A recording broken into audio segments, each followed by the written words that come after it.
they have 13, walang problema sila na. Okay, so I have to assert, because may pinaglalaban tayo. Pinaglalaban ko hindi yung si Alan Cayetano ang Senate President. Ang pinaglalaban natin, ang Senado hindi pwedeng rubber stamp ng Malacanang.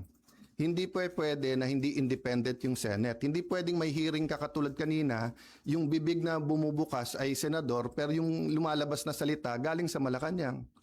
Opo. Ano pong rules sa pagpili ng presiding officer sa impeachment trials? They illegally amended the rules.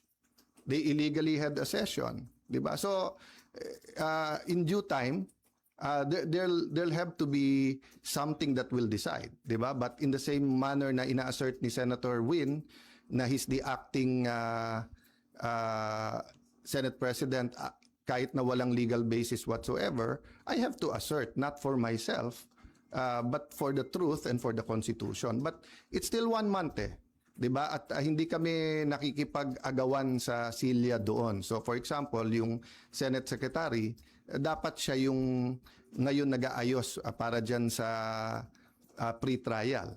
But nagte-take over sila Attorney Bantog. So we're doing it very patiently because nga we don't want the whole Senate to be affected, no? Paano po yun? Kanina si House Secretary General Sheloy Garafil, nagpasa siya ng manifestation ng House Prosecution Team kay Secretary Yes. Bantog, pero hindi niyo po siya kinikilalang SecGen. Yes. Pero ang House Prosecution Team, si SecGen Bantog daw yung kinikilala. That's going to be a problem for at least a few days, maybe a few weeks, because we don't expect naman the Supreme Court to rule right away.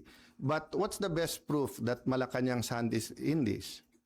First, yung pananakot nila sa mga miyembro namin na lumipat, yung offer na wala ng kaso pag lumipat.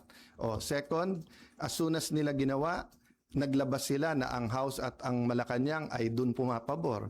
Di ba? Pwede naman mag-neutral ang Malacanang eh. Pwede naman sabihin ng Malacanang, settle it among yourself. Ganon din sa House prosecution. Hindi naman nila gusto ng fair na impeachment. Gusto nila yung may pinipili na silang grupo. That's why sabi ko sa inyo, if I'm wrong, they blame me. Kung tama ako, na from 24 gagawin 22, eventually 18 ang senador, tapos sasabihin nila 12 convicted na. Will that be a fair impeachment process? What will happen to the country if that happens? Then ang kasunod naman is CONAS. No? So give me a few days, pag-usapan natin yan, but let's focus lang dun sa nangyayari. No? But just to answer your question, it will be up in the air.